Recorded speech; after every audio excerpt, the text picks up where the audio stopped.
আল্লাহ বলেন ওয়াইদা কিলা লাহুম আমিনু কামা আমানান নাস। আল্লাহ নির্দেশ দেন, বলেন তোমরা ঈমান আনো ওই সমস্ত লোকদের মতো ঈমান। কাদের ঈমান? সাহাবায়ে কেরামদের মতো ঈমান। কাদের মতো বলেন তো? জোরে বলেন না, কার মতো? আহা, সাহাবায়ে কেরামদের ঈমান আর আমাদের ঈমান কি এক? জোরে বলেন, তাদের ঈমান আর আমাদের ঈমান কি এক? আল্লাহ বলেন রাদিয়াল্লাহু তাআলা আনহুম ওয়া রাদু আন। সাহাবায়ে কেরামদের উপর আল্লাহ সন্তুষ্ট, আল্লাহ তাদের উপর সন্তুষ্ট। সাহাবায়ে কেরামরা আল্লাহর উপর সন্তুষ্ট, সাহাবায়ে কেরামদের উপর আল্লাহ সন্তুষ্ট। সুতরাং সাহাবায়ে কেরামদের ঈমান কেমন ছিল? সাইয়েদনা বেলাল রাদিয়াল্লাহু তাআলা আনহু যখন ইসলাম ধর্ম গ্রহণ করছেন, তার মনিব যখন জানতে পারলো যে বেলাল ইসলাম ধর্ম গ্রহণ করছে, সেই বেলাল রাদিয়াল্লাহু তাআলা আনহুকে একজন গোলাম ছিলেন, কালো কিচকিচা লোক ছিলেন, উত্তপ্ত রৌদ্রের মধ্যে হযরত বেলাল রাদিয়াল্লাহু তাআলা আনহুকে আপনার শোয়াইয়া রাখছে, গলার মধ্যে রশি লাগাইয়া, হাত পা বাইদা, এবং তার পিঠের উপরে একটা ভারী পাথর দিয়া শোয়া রাখছে। আর বেলাল রাদিয়াল্লাহু তাআলা জবান থেকে শুধু আসতেছে আহাদ। আহাদ মানে আল্লাহ এক, আল্লাহ এক, আল্লাহ এক। কত আঘাত খাইছে, তারপরে বেলাল কালিমা ছাড়ে নাই। আজকে আমরা টাকার বিনিময়ে আমাদের ঈমানকে বিক্রি করে ফেলি। এই জন্য আল্লাহ বলেন তোমরা ঈমান আনো সাহাবায়ে কেরামদের মতো ঈমান।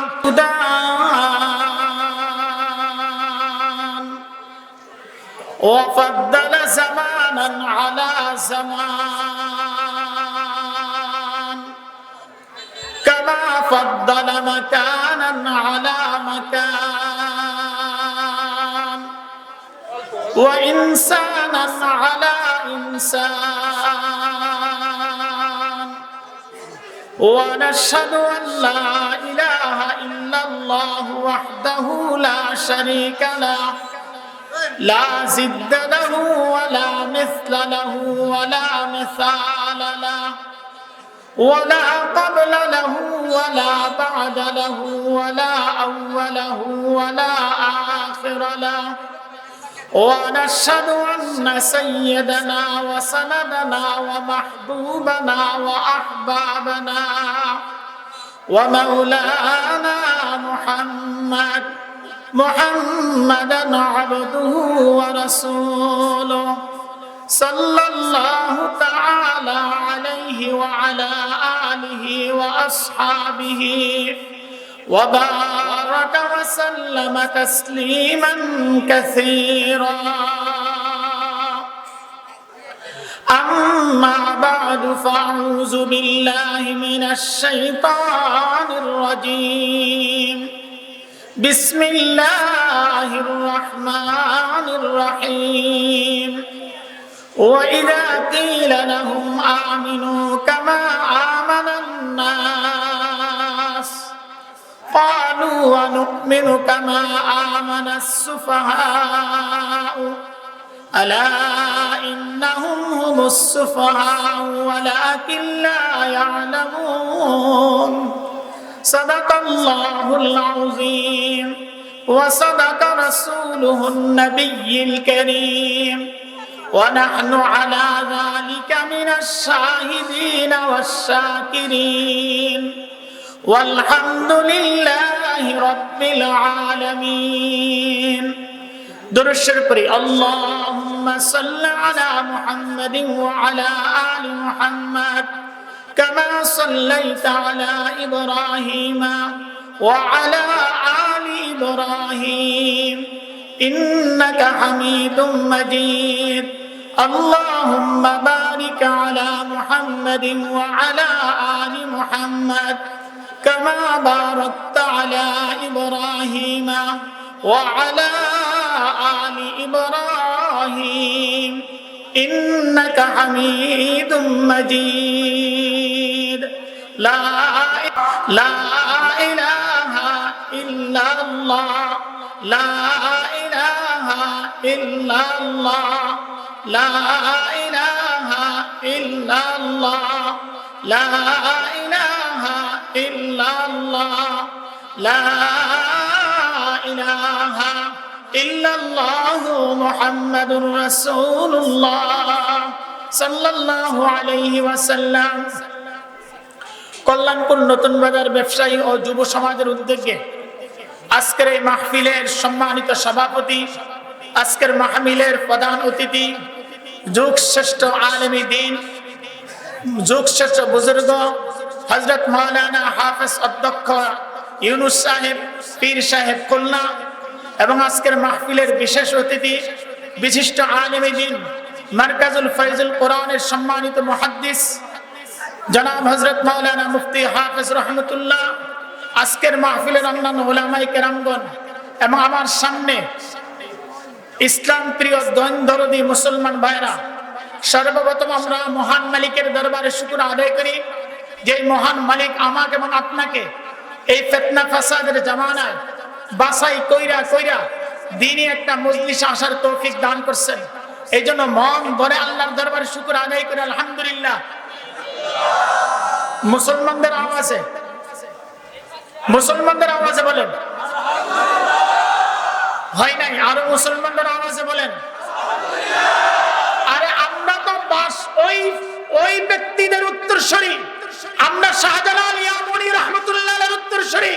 যে শাহজালাল ইয়ামুনী রাহমাতুল্লাহ আলাইহি বাংলাদেশে যখন ইসলাম প্রচার প্রসারের জন্য এসেছিলেন, তখন তিনি যখন আল্লাহু আকবার ধ্বনি দিয়েছিলেন, বাদশাহ গোরগোবন্দের তথ্য যেরকম কেঁপে উঠছিল, ঠিক তদ্রূপ আমরা সেই মুসলমান, আমাদের আওয়াজ হবে এমন আওয়াজ যে আওয়াজের ধাক্কা দিল্লি গিয়ে লাগবে, যে আওয়াজের ধাক্কা ওয়াশিংটনে লাগবে।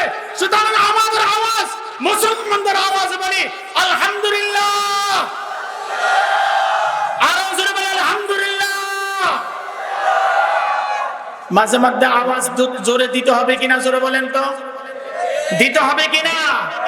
যদি আওয়াজ জোরে না দেয় তাহলে যারা গরুর মুখ খায়, গরুর মুখ খায় আমাদের বাংলাদেশ দখল করার হুমকি দেয়, আমরা গরুর কলিজা খেয়ে আমাদের ধুমকি আওয়াজ থাকবে, হুমকি থাকবে তাদের ওই দিল্লি পর্যন্ত ইসলামের প্রচার প্রসার। সুতরাং আমাদের আওয়াজ আরো জোরে বলা উচিত, আরো জোরে বলি আলহামদুলিল্লাহ। কত বড় সাহস, খায় গরুর মুখ আর ধমক দেয় বাংলাদেশ দখলের। শুনছেন নি আপনারা? বলেন শুনছেন কিনা? তা আমরা কি খাই? কলিজা খাই। যারা কলিজা খায় তাদের গুদ্দা বড় না ছোট? যারা মুখ খায়, মুখ খাওয়ার আওয়াজ ওরকম থাকবে, আমরা খাই গরুর কলিজা। সুতরাং সবার সাথে আইসো না, দুটি খুইলা তোমাদের পালাইতে হবে, দুটি খুইলা তোমাদের পালাইতে হবে। কারণ ভারতবর্ষে ইসলাম প্রচার প্রসার করছেন উলামায়ে কেরাম।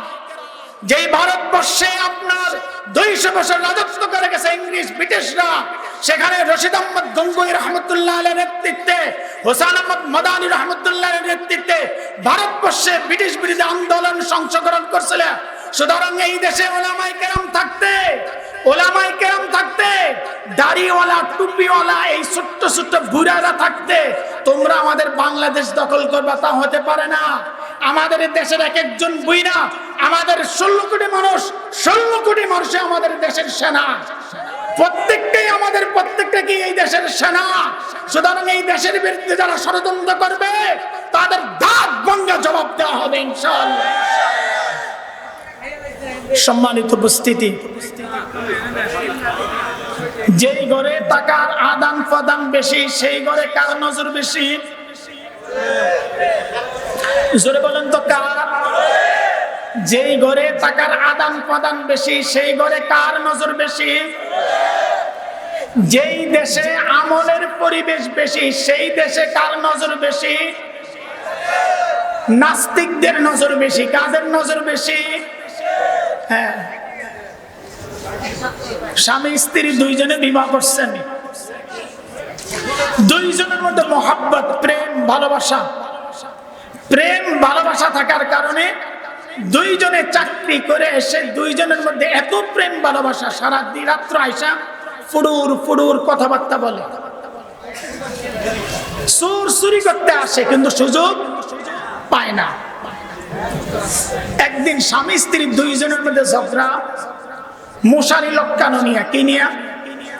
মশারি টাঙ্গানো নিয়ে তাদের মধ্যে বিভেদ তৈরি হয়েছে। স্বামী কয় তুমি লাগাও, স্ত্রী কয় তুমি লটকাও। দুইজনের মধ্যে কি ঝগড়া। এক পর্যায়ে স্বামী স্ত্রীকে বলতেছে, দেখো উলামায়ে কেরামদের কাছ থেকে শুনেছি স্বামীর পায়ের নিচে স্ত্রীর বেহেশত, তুমি মশারি টাঙ্গাইয়া আমার দোয়া নাও, বেহেশত কামাই করো। স্ত্রী বলে স্বামী বেশ কম আছে। কেমনে? তোমার বেতন 30,000, আমার বেতন 40,000। এখন তোমার জান্নাত আমার পায়ের নিচে না আমার জান্নাত তোমার পায়ের নিচে, এটা মসজিদের ইমাম সাহেবের কাছ থেকে ভালো মতন জেনে নিও। ঝগড়া করার কারণে দুইজনে দুঃখ দিকে ফিরিয়া ঘুমাইতেছে। চোর বেড়া আজকে সুযোগ পাইয়া চুরি করার জন্য ভিতরে ঢুকছে। সুতরাং আমাদের উচিত এই দেশে উলামায়ে কেরামদের সাথে যদি আপনারা সম্পর্ক রাখেন, আপনার আমার ঈমান নেওয়ার জন্য তথাকথিত সাদিয়ানিপন্থী, তথাকথিত কাদিয়ানিপন্থী, তথাকথিত সুন্নতপন্থীরা উঠে পড়ে লাগতেছে মানুষকে বেঈমান বানানোর জন্য। সুতরাং এই সময় আমাদের উচিত কাদের সাথে থাকা উচিত? আমাদের বলেন, আরো জোরে বলেন, কার সাথে? উলামায়ে কেরামদের সাথে থাকেন, উলামায়ে কেরামদের সাথে মহব্বত রাখেন। শয়তান আপনাকে বেঈমান বানাবে না। উলামায়ে কেরামদের থেকে দূরে চলে যাবেন, শয়তান আপনাকে বেঈমান বানিয়ে ফেলার সম্ভাবনা রয়েছে। চোর চুরি করতে ঢুকছে, স্বামীও জানে এটা চোর, স্ত্রীও জানে এটা চোর। আসছে এক শেষরা চোর, সব কিছু নেওয়া শেষ। লাস্টে সকালবেলা খাওয়ার জন্য, নাস্তা খাওয়ার জন্য যে ভাত, এই ভাতের হাড়ি নিয়ে রওনা দিচ্ছে। স্ত্রীও ডাক দেয় না, স্বামীও ডাক দেয় না। মনে রাখবেন, সাদিয়ানিরা বাতিল। আমরা জানি সাদিয়ানিরা বাতিল, কাদিয়ানিরা বাতিল। মুসল্লিরা যদি আপনারা আওয়াজ না দেন, ইমাম সাহেব যদি মসজিদের মিম্বার থেকে আওয়াজ না দেয়, তাহলে এই সাদিয়ানি কাদিয়ানি মানুষদেরকে বেঈমান বানাবে। তখন হাজারো চিল্লালে লাভ হবে না। এই জন্য আমাদের উচিত সম্পর্ক রাখা। তবে ভালো হয়েছে একটা, মনে রাখবেন, আমরা আবার ধাক্কা না খাইলে ফাটকা হই না। বলেন তো কি? জোরে বলেন, ধাক্কা না খাইলে, জোরে বলেন, ধাক্কা না খাইলে পাক্কা হয় না। আরেকটা ঘটনা শুনেন, স্বামী স্ত্রী দুইজনের মধ্যে ঝগড়া, প্রচুর ঝগড়া, কোনো মিল নাই। হঠাৎ করে চোর চুরি করতে, এটা আরেকটা ঘটনা, চোর চুরি করে আসতে আসা স্ত্রীর কানের দুল বেলা টান মারছে। টান মারার পরেই স্বামীর গিয়ে জড়াইয়া ধরছে।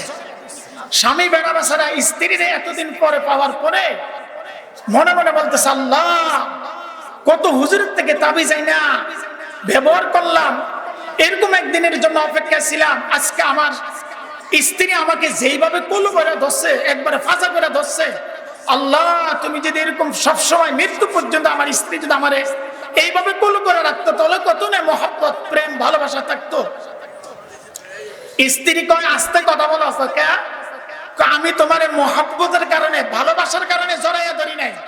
তো কেন জড়াইয়া ধরছো? আমার কানের জিনিস ধরে টান মারছে চোরে, চোরের হাত থেকে কানের জিনিস বাঁচানোর জন্য তোমার ফাঁসা করে ধরছে। এখন স্বামী বলে, ও চোর ভাই, মাঝে মাঝে তুমি আমগো ভাই তাইও, কারণ তোমার উসিলায় আমার স্ত্রী আমার একটু জড়াইয়া ধরবে, তোমার উসিলায় আমার একটু কি করবে, জড়াইয়া ধরবে। তো এখন আমরা কি উলামায়ে কেরাম থেকে দূরে সরে থাকার কারণে আমাদের এই হালত হয়েছে, এমন অবস্থা হয়েছে। আমাদের ঈমান আকীদা নষ্ট করার জন্য চতুর্মুখী ষড়যন্ত্র চলতেছে। এই সাদিয়ানির সাথে সম্পর্ক আপনার ইসরায়েলের সাথে, এরা মুসলমানদেরকে বেঈমান বানানোর জন্য ফতনা ছড়াইতেছে। এই মুহূর্তে যদি আলেমদের সাথে, মসজিদের ইমামের সাথে যদি সম্পর্ক না রাখি, আল্লাহ না করুক, আল্লাহ না করুক, এই গ্রুপ, কাদিয়ানি গ্রুপ, আপনাকে, আমাকে, অথবা আপনার ছেলে, আমার ছেলেকে তারা বেঈমান বানাইয়া দুনিয়া থেকে বিদায় দিবে। সুতরাং আমাদের উচিত উলামায়ে কেরামদের সাথে সম্পৃক্ত থাকা। কাদের সাথে সম্পর্ক রাখবো? জোরে বলেন, কারকে জড়িয়ে ধরবো? নাকি টাকাওয়ালাদেরকে, পয়সাওয়ালাদেরকে, দুর্নীতিবাজদেরকে, চোরদেরকে, ডাকাতদেরকে, বাটপারদেরকে, সন্ত্রাসীদেরকে কাদের সাথে সম্পর্ক রাখবো? বলেন, কাদের সাথে সম্পর্ক রাখবো? নাকি খুনিদের সাথে সম্পর্ক রাখবো? সম্মানিত উপস্থিতি, আমি কোরআনুল কারীমের একটা আয়াত পড়ছি। আল্লাহ বলেন, ওয়াইদা কিলা লাহুম আমিনু কামা আমানান নাস।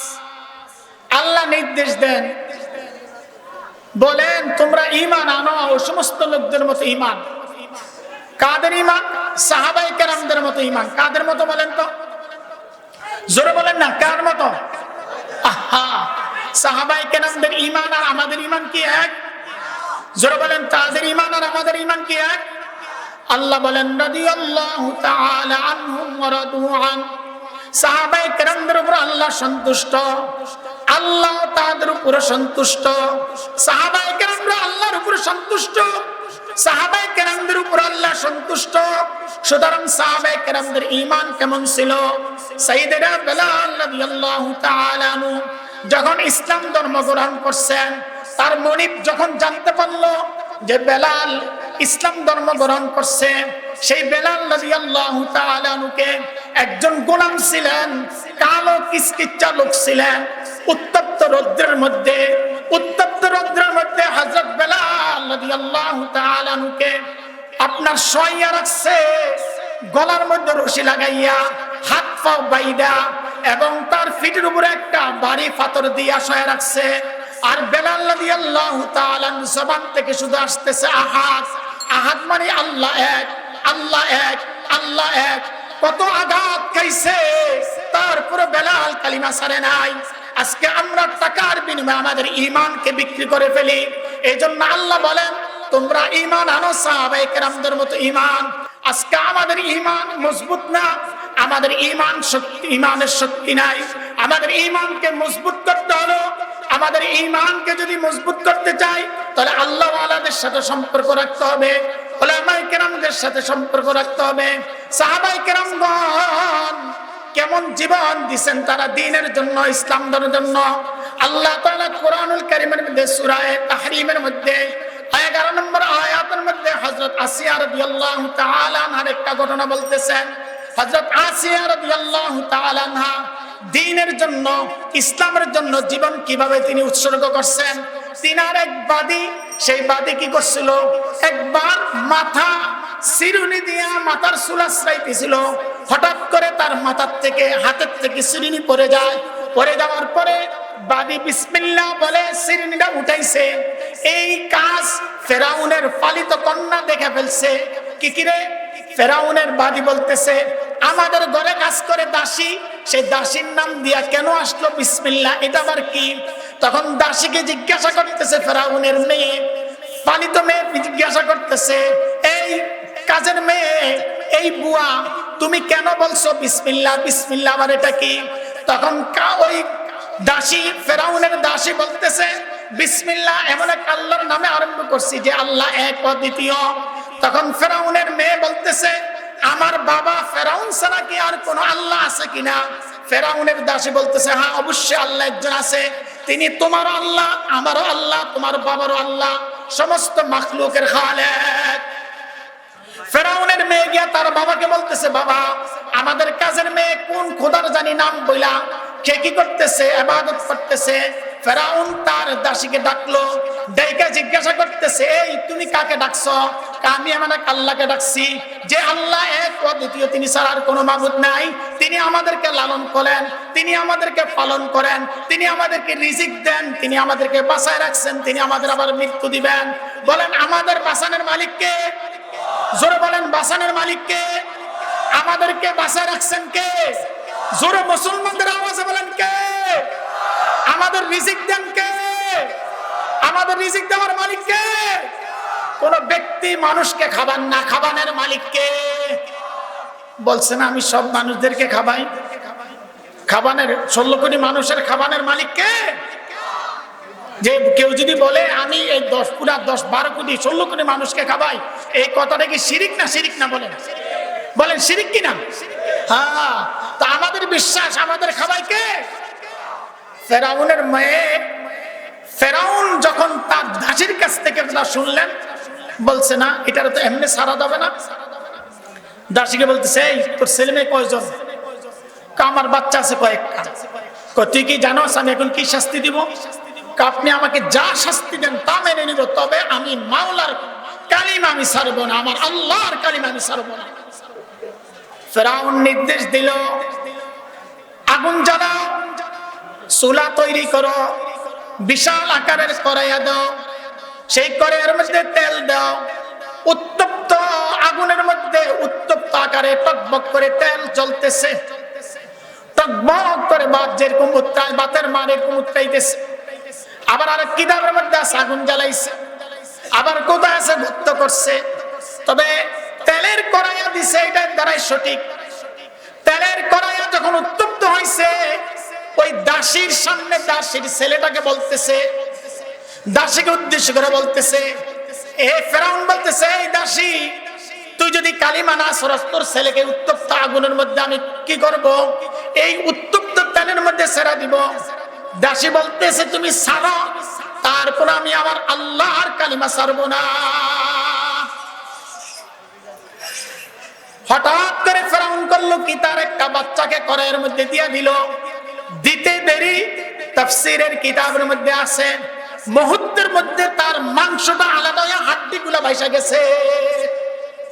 মাঝে মাঝে দেখবেন উত্তপ্ত তেলের মধ্যে যখন কোনো জিনিস ছাড়া হয়, ছাড়ার সঙ্গে সঙ্গে এরা উঠতে থাকে, উপরে উঠে এরকম এরকম আগুন, এই তেলটা এরকম ভাবে খাইতে থাকে।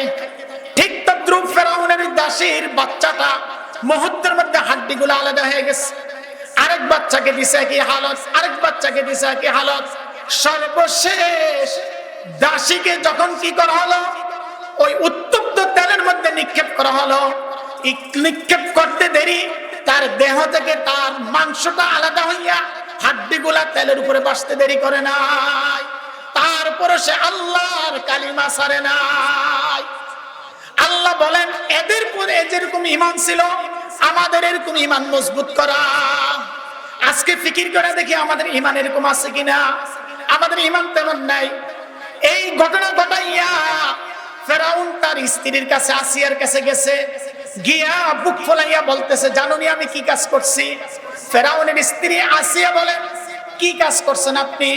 কাজকে আমাদের ওই যে দাসীটা আছে না, এই দাসীটাই কোন খোদার জানি ইবাদত করছে, কোন খোদার জানি ইবাদত করে, এই জন্য সেই খোদার ইবাদত করার কারণে, আমাকে না মানার কারণে আমি ফেরাউন তাকে এবং তার সন্তানদেরকে উত্তপ্ত তেলের মধ্যে আমি নিক্ষেপ কইরা তাদেরকে হত্যা করে ফেলছি।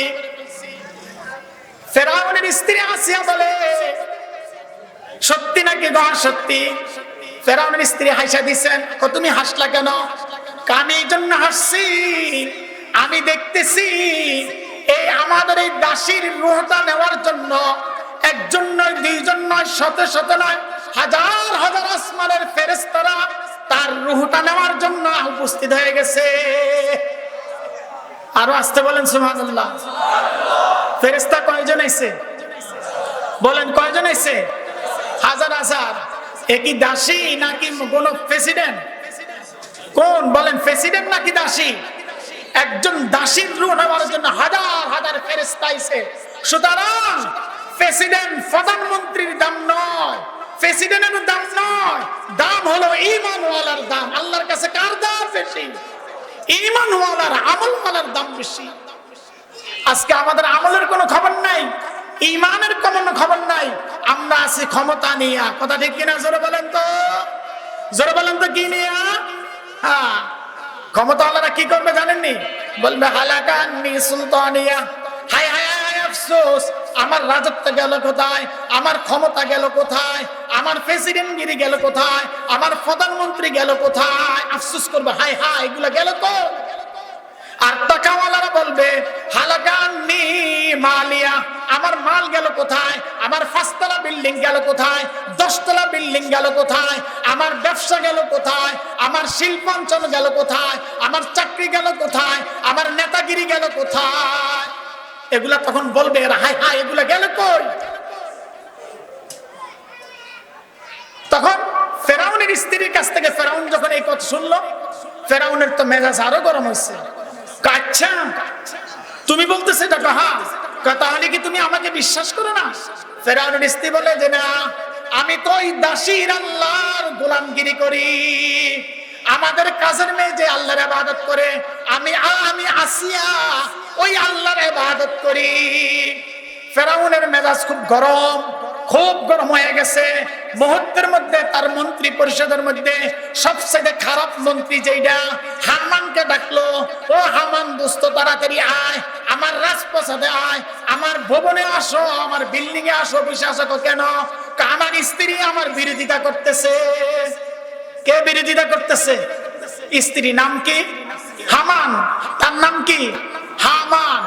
দেখবেন বড় বড় নেতারা এমন খারাপ না, তার আশেপাশের সেলা বা ফাতি নেতারা যত খারাপ হয়। এটা ঠিক কিনা জোরে বলেন তো? সামসা কিছু নেতা আসেনি দেখবেন, এই সামসা নেতারা এত খারাপ, যত খারাপ আসল নেতারা তত খারাপ না। তাই ফেরাউন তো যত খারাপ না, হামান যত খারাপ ছিল। হামানে রাখছে হায় হায় কি কোন স্যার, হায় আল্লাহ আপনার বিরুদ্ধে গেছে। হ্যাঁ আমার বিরুদ্ধে গেছে। তাহলে তাড়াতাড়ি ধরেন, আসিয়ার ধরেন।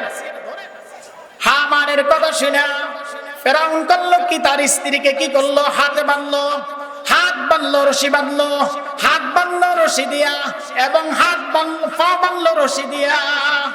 আর বলা হলো উত্তপ্ত রৌদ্রের মধ্যে আপনার স্ত্রীকে ফেলে রেখে আসেন। সেখানে ফেলে রেখে কি করবো? তার আগে বলেন আসিয়াকে, বলেন আসিয়া তুমি কি করো? ওই আল্লাহর ইবাদত ছাড়ো, ওই আল্লাহর ইবাদত ছাড়ো, ওই আল্লাহর ইবাদত ছাড়া ফেরাউনকে মানো, তাহলে তোমাকে ছাড়া হবে, মুক্তি দেওয়া হবে। আসিয়া বলে খবরদার খবরদার, ও ফেরাউন স্বামী, ওই ফেরাউন স্বামী, আমার জান চলে যাবে, আমার ইজ্জত চলে যাবে, তারপর আমি কি করব না, আমার মালিকের মাওলার কালিমা ছাড়ব না। আমার মালিকের মাওলার কালিমা ছাড়ব না। আমাদের মালিকের মাওলার কালিমা কি বলেন তো? জোরে বলেন।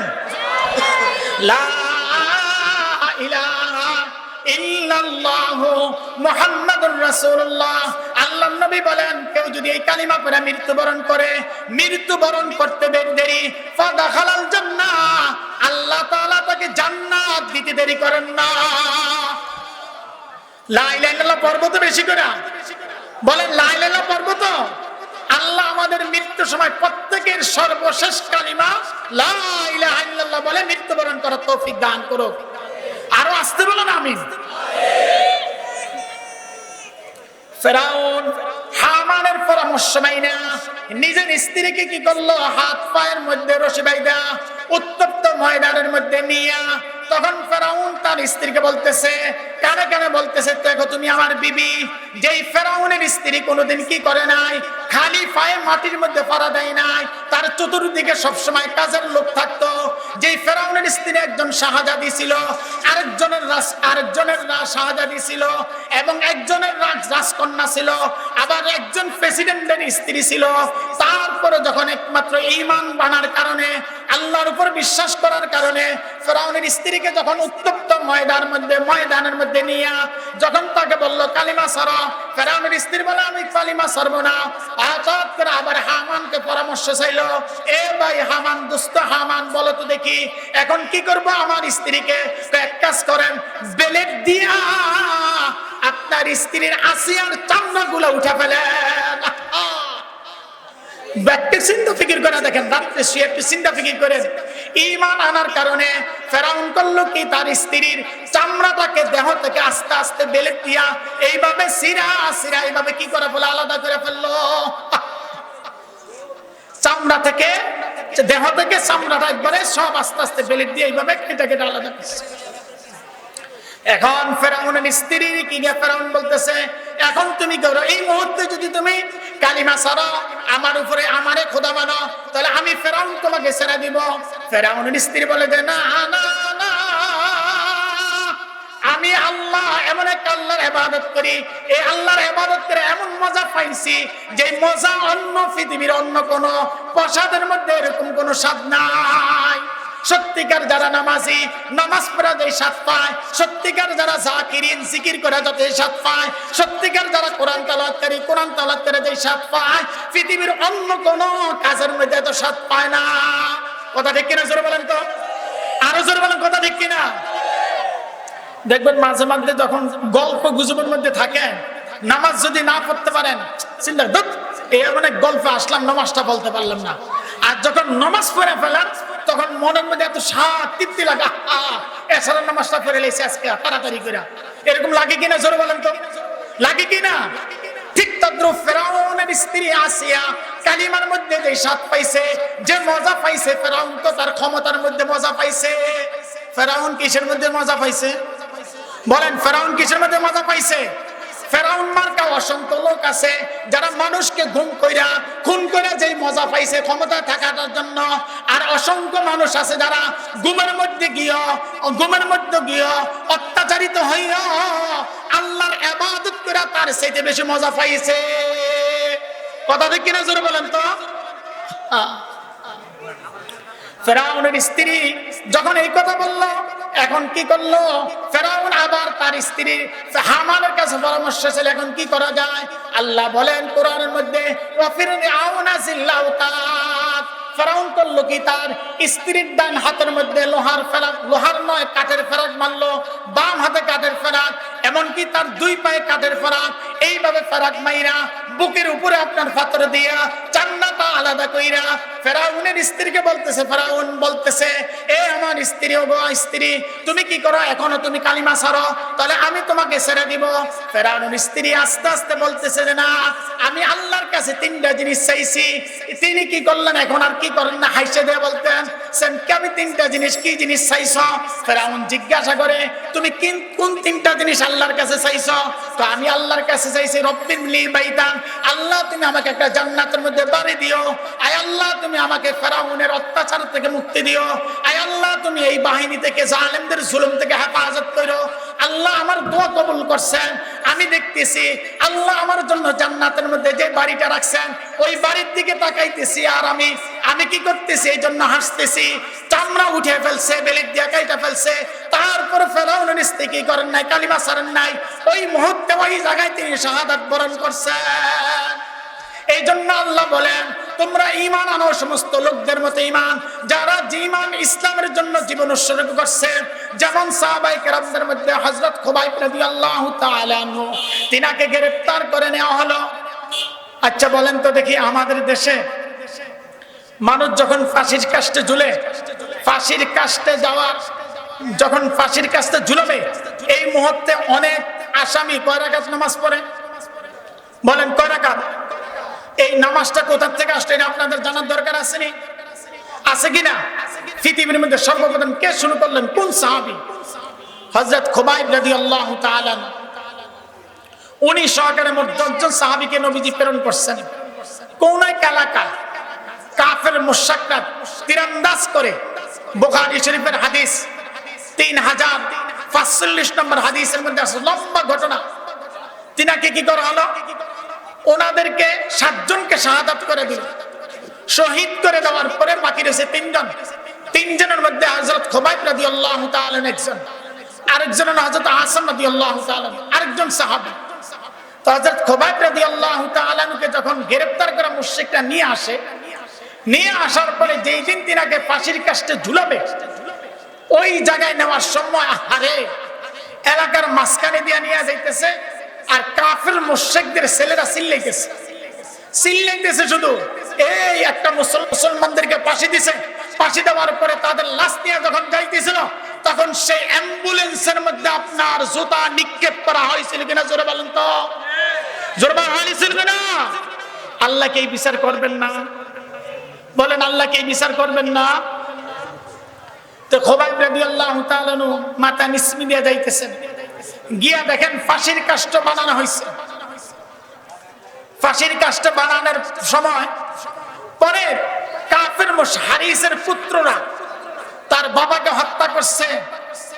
হযরত খুবাইব রাদিয়াল্লাহু তাআলা এটার প্রতিশোধ নেওয়ার জন্য তখন হযরত খুবাইব রাদিয়াল্লাহু তাআলা কে বলতেছে, তোমার কি মৃত্যুর আগে কিছু আশা আছে? আমার আশা 2 রাকাত নামাজ পড়া। এই নামাজ শুরু হইল। কয় রাকাত নামাজ বলেন তো? হযরত খুবাইব রাদিয়াল্লাহু তাআলা বললেন যে আমার কিছুই আশা নাই, 2 রাকাত নামাজ পড়ব। কয় রাকাত? এই 2 রাকাত নামাজ এই ফাঁসির কাষ্ঠে ঝুলার পূর্বে আসামিরা 2 রাকাত নামাজ পড়ে এই উনি শুরু করছেন। তখন তিনি নামাজটা খুব তাড়াতাড়ি পড়ছেন। কাফেররা জিজ্ঞাসা করে, কিরে এত তাড়াতাড়ি নামাজ পড়লি কেন? আমি নামাজটা এই জন্য তাড়াতাড়ি পড়ছি, তোমরা হয়তো বলতে পারো যে মুসলমান মৃত্যুর হাত থেকে বাঁচার জন্য নামাজ লম্বা করছে, এই জন্য আমি নামাজ লম্বা করি নাই, অন্যথা আমার ইচ্ছে ছিল নামাজটা খুব লম্বা করা। জিজ্ঞাসা করলো, খুবাইব তুমি যদি এই মুহূর্তে বলো মুহাম্মদ রাসূলুল্লাহকে যদি বলো একটা গালি দাও, তাহলে আমি তোমাকে মুক্তি দিয়ে দেব। খুবাইব রাদিয়াল্লাহু তাআলা বললেন, আমাকে একবার নয়, 2 বার নয়, 100 বার যদি তোমরা ফাঁসির কাষ্ঠে ঝুলাও, তারপর আমি মুহাম্মদ রাসূলুল্লাহকে একটা গালি দিব। তাদের ঈমান কেমন ছিল? তাদের ঈমান কেমন মজবুত ছিল? আর আমাদের ঈমান কি হালত? আমাদের ঈমানের হালত কি জানেন? অনেক মুসলমান আছে জানে না যে কালিমা তয়্যিবা কি। অনেক মুসলমান আছে যেটা জানে না যে উযু সহকারে নামাজ, উযু ভাঙার কারণ কি। এটা ব্যথার বিষয়। অনেক সন্তান তার বাবার জানাজা পড়ে, কিন্তু জানাজার নিয়ত জানে না, জানাজা পড়ার সিস্টেম জানে না, জানাজাকে উযুর সাথে পড়তে হয় নাকি উযু ছাড়া পড়তে হয়, এইরকম সন্তানই এই দুনিয়াতে আছে। এই জন্য আমাদের উচিত ঈমানকে মজবুত করা, ঈমানের মেহনত বাড়ানো, ঈমানকে তাজা বানানো। সাহাবায়ে কেরাম ঈমান তাজা বানাইছেন, নবীর দরবারে পড়েছিলেন। আজকে আমাদের ঈমান দুর্বল, আমরা আমাদের ঈমান দুর্বল।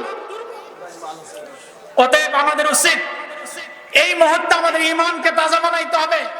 সঙ্গে সঙ্গে আমরা যেন ঈমানের সাথে মৃত্যুবরণ করতে পারি। আল্লাহ আমাদেরকে সেই তৌফিক দান করুক।